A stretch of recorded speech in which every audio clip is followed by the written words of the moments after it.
तो इस वीडियो में हम देखेंगे कि बेसिक ऑपरेटर्स एक्चुअल में होते क्या हैं और इसे हम कैसे यूज़ कर सकते हैं। तो एक्चुअल में बेसिक ऑपरेटर क्या करते हैं, ये वैल्यूज़ को ट्रांसफॉर्म करने के लिए यूज़ होते हैं और कंबाइन करने के लिए यूज़ होते हैं। सपोज दैट कि A1 A2 एक दो अलग अलग वैल्यूज़ हैं जिसमें अलग अलग वैल्यूज़ स्टोर है, इंटीजर वैल्यूज़ लाइक 10 20। तो आप कंपेयर कर सकते हो, उसमें अर्थमेटिक ऑपरेशंस लगा सकते हो जिसमें आप कुछ भी x equal to y, x plus equal to y कर सकते हो, या फिर आप मैथमेटिकल ऑपरेशंस लगा सकते हो। तो ये सब बेसिक ऑपरेटर्स में आते हैं। तो चलिए चलते हैं हम अपनी जावास्क्रिप्ट फाइल की ओर और देखते हैं एक्चुअल में ये कैसे वर्क करते हैं। तो सपोज दैट कि मैंने लेट x इक्वल टू एक वेरिएबल लिया 10, ओके, और मैं कहता हूँ कि y equal to let y equal to एक वेरिएबल लेता हूँ कि 20, ठीक है। अब मैं अगर कंसोल डॉट लॉग या फिर मैं डायरेक्ट करता हूँ कि z equal to x plus y. अब यहाँ पे देखिएगा कि क्या है, यहाँ पे जो है ये कंपैरिजन ऑपरेटर है, ये इक्वल टू ये भी एक बेसिकली ऑपरेटर है और ये एक मैथमेटिकल ऑपरेटर है। और अगर मैं इसको कंसोल डॉट लॉग जेड कर देता हूँ तो ये मुझे एक्चुअल में मेरे इंस्पेक्ट करने के बाद कंसोल में मुझे ये दे देगा जेड प्लस वाई। 10 प्लस 20 कितना होगा, 30 होगा। 30 ये मुझे प्रिंट कर देगा। तो चलिए देखते हैं कंसोल में हमारा 30 आ रहा है या नहीं। सो जो जेड की वैल्यू स्टोर्ड है वो 30 हो गई, ठीक है। तो यहाँ पे देख लीजिए कि 30 ये आ रहा है। तो इस तरह से आप लॉजिक एक्चुअल में परफॉर्म कर सकते हैं और आप मल्टीपल चीज़ें कर सकते हैं। सपोज दैट कि मैं कहता हूँ कि कंसोल डॉट लॉग, अब मैं कहता हूँ कि x माइनस वाई कर दो, एक जगह x इंटू वाई कर दो, मल्टीप्लाई कर दो, एक जगह कर दो x डिवाइडेड बाई वाई कर दो, ठीक है। तो बहुत सारे ऑपरेशन परफॉर्म हो सकते हैं एक ही जगह पे। अब यहाँ पे देख लीजिए कि मैं यहाँ पे माइनस करने पे -10 आ गया, तो इंटू पे 200 आ गया, 0.5 डिवाइड करने पे आ गया। सो इस तरह से मैथमेटिकल ऑपरेशंस परफॉर्म होते हैं, ओके। अब क्या कर सकते हैं कि जैसे कि अब किस किस टाइप के लॉजिकल और मतलब कि ऑपरेटर्स होते हैं बेसिक ऑपरेटर। देखिए मैथमेटिकल ऑपरेटर हो गए, comparison, logical operator, assignment operator और फिर स्ट्रिंग ऑपरेटर, अलग अलग टाइप के ऑपरेटर्स होते हैं, ओके। तो हम चलिए देखते हैं कि असाइनमेंट ऑपरेटर क्या होता है। Assignment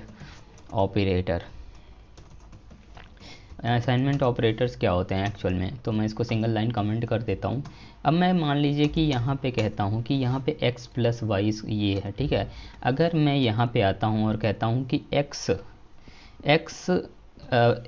plus equal to y, अब यहाँ पे क्या होगा, यहाँ पे आप सोचिए क्या हो सकता है अगर मैं ऐसा करता हूँ तो परफॉर्मेंस यहाँ पे तो एक्चुअल में। और मैं या फिर करूँ कि इसको कहता हूँ कि सी में डाल दूँ x plus equal to y, ठीक है। यहाँ पे क्या होगा, जो लॉजिक है वो क्या परफॉर्म करेगा, अभी मैं आपको शो कर देता हूँ। सो सबसे पहले शो करने से पहले मैं आपको सी में इसको स्टोर कर दिया हमने। मैं आपको बता देता हूँ ये एक्चुअल में क्या होगा, ये होगा x equal to x plus y, ठीक है। असाइनमेंट ऑपरेटर है यहाँ पे। और मैं अगर इसको सपोज दैट इसको मैं कमेंट आउट कर देता हूँ। अब देखिए यहाँ पे 30 आ गया। यहाँ पे क्या किया इसने, x एंड y को जोड़ दिया है, इसको x में स्टोर कर दिया है, ठीक है। अभी मैंने इसको और मैंने इस जो x की वैल्यू स्टोर है इसको c में स्टोर कर दिया। अगर मैं इसको डिलीट भी कर दूँ और यहाँ सिर्फ और सिर्फ x प्रिंट करूँ तो भी ये काम करेगा। यहाँ पे देख लीजिए कि अगर मैं सिर्फ और सिर्फ x प्रिंट करता हूँ तो भी ये 30 मुझे देगा, सेम चीज़, ठीक है। तो आप असाइनमेंट ऑपरेटर इस तरह कर सकते हैं। असाइनमेंट ऑपरेटर में आप कंपेयर भी कर सकते हैं, सॉरी कंपैरिजन ऑपरेटर में हो जाएगा ये। अब मान लीजिए कि x minus equal to y कर देते हैं, तो आप सोच लीजिए यहाँ पे क्या हो सकता है। यहाँ पे आपने माइनस कर दिया तो मान लीजिए यहाँ पे हो जाएगा, यहाँ पे x की जगह बीच में मान लीजिए कि x equal to x minus y हो जाएगा, ठीक है। तो यहाँ पे आप देख लीजिए कि यहाँ पे दूसरे वाले में ये माइनस वाई हो गया, यानी कि 10 इसने दे दिया, ठीक है। x में से y माइनस कर दिया तो 10 आ गया, ठीक है। यहाँ पे ये देख लीजिए। अब एक्चुअल में आप सोच रहे होंगे कि ये वेदर इट इज़ वर्किंग और नॉट, तो मैं इसको कमेंट आउट कर देता हूँ, इसको भी कमेंट आउट कर देता हूँ और इसको भी कमेंट आउट कर देता हूँ। तो अभी आप ये देख लीजिए -10 आ रहा है, ठीक है, x में से -y कर दिया, ठीक है। अब यहाँ पे एक चीज़ और है, ठीक है, तो जैसे कि ये भी आप कर सकते हैं, सपोज दैट कि मान लीजिए आप इनटू मल्टीप्लाई ये सारी चीज़ें तो आप कर सकते हैं, x प्लस प्लस कर दिया मान लीजिए, तो क्या होगा, यहाँ पे x की वैल्यू 10 है ना, तो यहाँ पे क्या होगी, यहाँ पे एक्चुअली x की वैल्यू बढ़ जाएगी। अभी देखिए x इक्वल टू x प्लस 1 हो सकती है ये वैल्यू, कैसे, ये देखिए, ठीक है। इसी तरह आप यहाँ पे x माइनस माइनस कर सकते हैं, माइनस माइनस करने पर 10 आ गई, वो जो 11 थी वो फिर से 10 हो गई, ठीक है, माइनस माइनस x कर सकते हैं, ठीक है। तो ये हो गई आपकी 9, 10 थी, और प्लस प्लस x कर सकते हैं, ठीक है, इस तरह से, तो फिर से 10 हो गई। तो आप इन सारी चीज़ों को एक्चुअली असाइनमेंट ऑपरेटर को ऐसे परफॉर्म कर सकते हैं, और आप ये देख लीजिए कि ये एक्चुअल में काम कर रही है, ठीक है। अब आ जाते हैं, मान लीजिए कि एक मैथमेटिकल ऑपरेशन करते हैं, एक रियल वर्ल्ड प्रॉब्लम लेते हैं कि सपोज दैट कि मैं यहाँ पे आता हूँ और मैं कहता हूँ कि ये कांस्टेंट वेरिएबल है, सपोज दैट, ठीक है, मैं कहता हूँ कि टीना की जो एज है वो है मान लीजिए 16 ईयर्स, ओके, या फिर टीना 16 ईयर्स की है, या फिर टीना की एज 16 ईयर्स है अभी, और टीना की एज को मैं कह देता हूँ कि टीना की एज कैलकुलेट करता हूँ, मान लीजिए टीना 2000 में बॉर्न हुई, ठीक है, और मैं अभी प्रेजेंट ईयर की एक एज ले लेता हूँ, कांस्टेंट प्रेजेंट ईयर, एक प्रेजेंट ईयर की मैंने ले लिया। प्रेजेंट ईयर में क्या चल रहा है, मान लीजिए 2021 चल रहा है, ठीक है। अब टीना की जो एज 2000 है, ठीक है।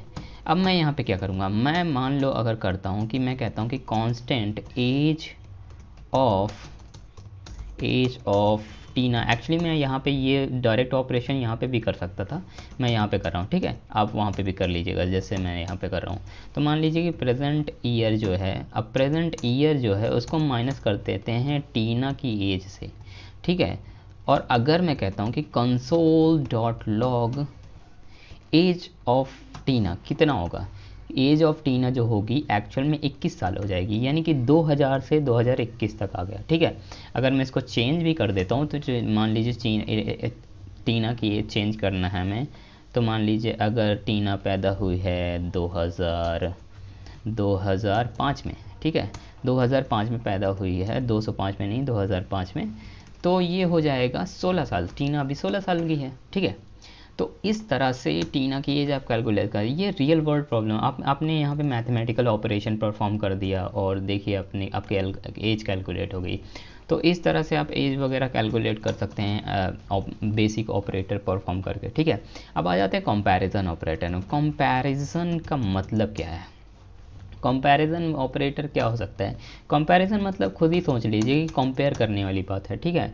तो एक तो डबल ये होता है, एक ट्रिपल होता है, ठीक है।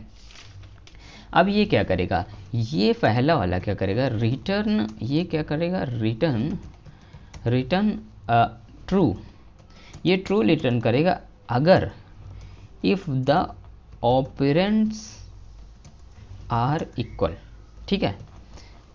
अब यहाँ पे ये करेगा कि अगर जो ऑपरेंड्स है वो इक्वल है, यानी कि दोनों एक्स एंड वाई ले लिया आपने और x and y both are equal हैं, तो ये ट्रू रिटर्न करेगा। बट अगर एक्स एंड वाई के दोनों के टाइप अलग हैं तो भी ये ट्रू रिटर्न करेगा। बट यहाँ पे क्या होगा, ये सेकंड वाले में क्या होगा, ठीक है। तो सेकंड वाले में क्या होगा कि ऑपरेंड के साथ type, if the operand and type are equal, both are equal, ठीक है। तो जब दोनों इक्वल हो गए तब ये ट्रू रिटर्न करेगा। आपको देखना है, देखिए अगर मैं कहता हूँ कि ए में मैं कर लूँ कि अगर मैं 10 स्टोर कर लूँ, ठीक है, और बी में मैं कर लेता हूँ मान लीजिए 10 स्टोर कर लेता हूँ, ठीक है। अब देखिए इन दोनों का टाइप सेम है, ठीक है। अगर मैं कहता हूँ कि if a equal to b, ठीक है, तो क्या कर दो, ये कह दो console dot log both are true. अब यहाँ पे देखिए क्या होता है कि इफ़ कंडीशन में क्या होता है, मैं थोड़ा नॉर्मली समझा देता हूँ कि यहाँ पे ये अगर ये सही होगा ना तब ये जाके कोड रन करेगा, अदरवाइज़ नहीं रन करेगा, ठीक है। और मैं एल्स में लिख देता हूँ, अदरवाइज़ ये वाला कोड रखेगा, ठीक है।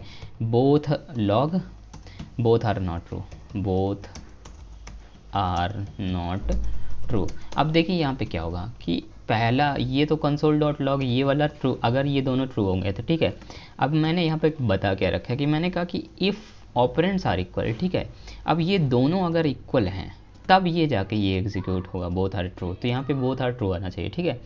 अगर मैं यहाँ पे कहता हूँ कि ये दोनों ये स्ट्रिंग, अगर मैं इसको स्ट्रिंग बना देता हूँ तो क्या होगा, ठीक है। तो क्या होगा, तब भी बोथ आर ट्रू आ रहा है, ठीक है।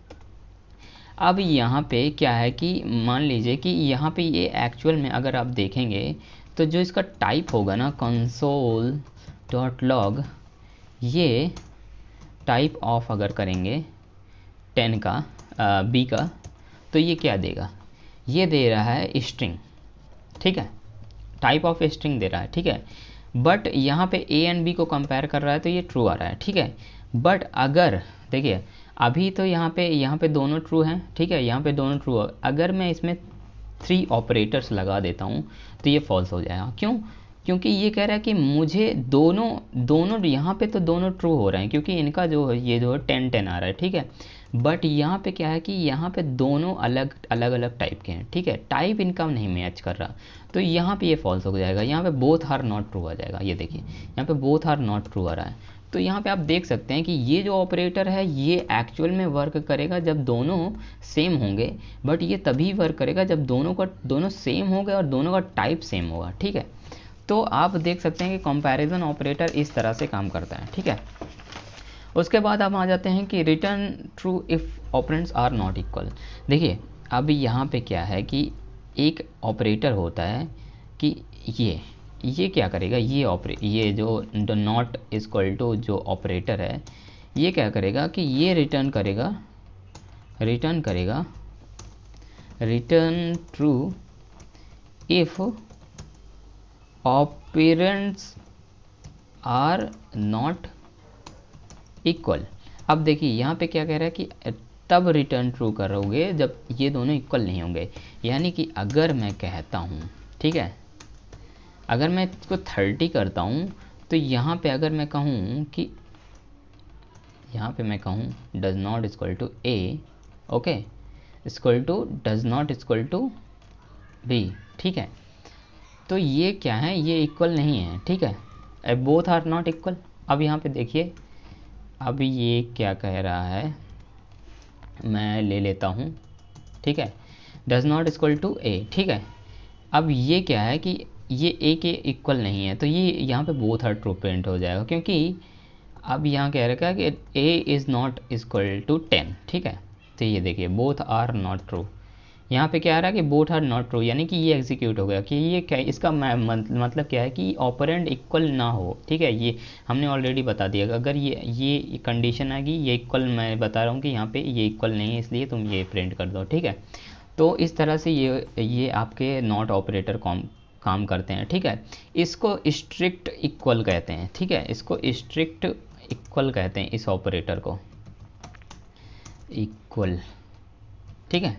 स्ट्रिक्टली इक्वल है, ये इक्वल है और ये नॉट इक्वल टू है, ठीक है, जब इक्वल ना रहे, ठीक है।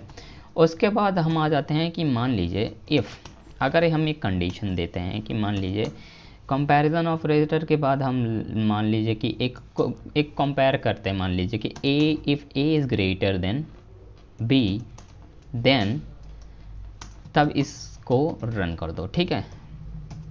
तो यहाँ पे लिख दो ए इज़ GREATER else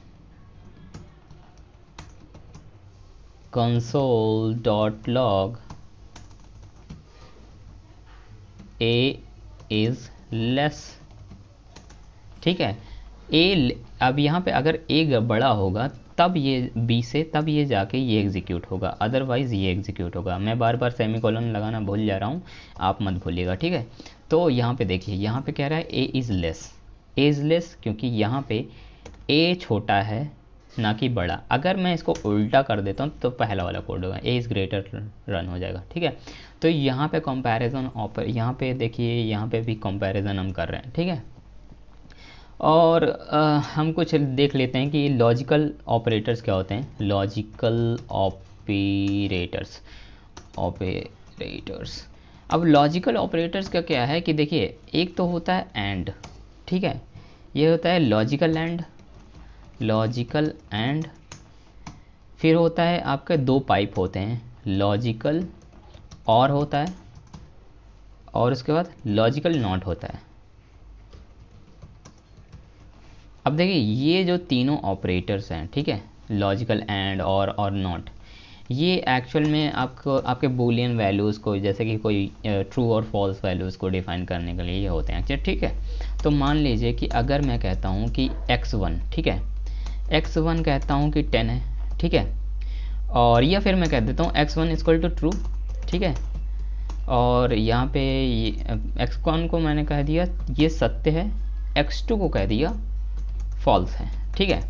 अब लॉजिकल एंड लगाते हैं, ठीक है। इसके कितने कंपैरिजन हो जाएंगे, देखिए, if x1 let's say direct print करते हैं, console.log x1 एंड x2, ठीक है, ट्रू और फॉल्स क्या देगा, ठीक है। अब यहाँ पे क्या होगा, ट्रू और फॉल्स क्या देगा, फॉल्स देगा, ठीक है। देखिए, अगर मैं यहीं पे कह दूँ, यहाँ पे कि x1 एंड x1, ठीक है, तो दोनों ट्रू हैं, ट्रू हो जाएंगे, ये देखिए ट्रू आ गया, ठीक है। अगर मैं कह दूँ कि यहाँ पे x2 है, ठीक है, और ये x1 है, फिर फॉल्स आ जाएगा। फिर अगर मैं कह दूँ कि x2 और x1 जो इसके जो भी बनेंगे, तो यहाँ पे क्या है, यहाँ पे मुद्दा क्या है, देखिए यहाँ पे क्या चीज़ है कि यहाँ पे तभी ट्रू होगा जब दोनों इक्वल रहेंगे, यानी कि दोनों ट्रू रहेंगे, ठीक है। अदरवाइज एक भी फॉल्स रहा तो फॉल्स हो जाएगा, ठीक है। अब लॉजिकल और में क्या होता है, ठीक है, और में क्या होगा, अब मैं अगर आता हूँ और मैं कहता हूँ console.log और मैं कहता हूँ x1 और x2, अब इसमें एक भी ट्रू रहेगा तो ट्रू हो जाएगा, ठीक है। अगर मैं कहता हूँ कि x2 x1, तब भी ट्रू हो जाएगा। और अगर मैं कहता हूँ दोनों ट्रू हैं, तो x1 और x1 दोनों ट्रू हैं, तब भी ट्रू हो जाएगा। बट अगर इनमें से अगर मैं कहता हूँ कि x2 फॉल्स है, ठीक है, और ये x1 भी फॉल्स है या x2 भी फॉल्स है, तब फॉल्स हो गए, यानी कि दोनों को फॉल्स होना पड़ेगा, ठीक है। अब नॉट का क्या मुद्दा है कि अब मान लीजिए console.log, अब यहाँ पे क्या है कि नॉट x1, ठीक है, x1 फॉल्स मतलब कि सत्य। अब यहाँ पे देखिए, यहाँ पे क्या है कि नॉट, यानी कि लॉजिकल नॉट, यानी कि ये सही नहीं है, इसको उल्टा करना, तो ट्रू है तो ये फॉल्स आ गया, ठीक है, ओके। और अगर ये फॉल्स है तो ये ट्रू आ जाएगा, ये देखिए। तो इस तरह से लॉजिकल नॉट भी परफॉर्म करेगा। तो आप ये देख लीजिए सारी चीज़ें।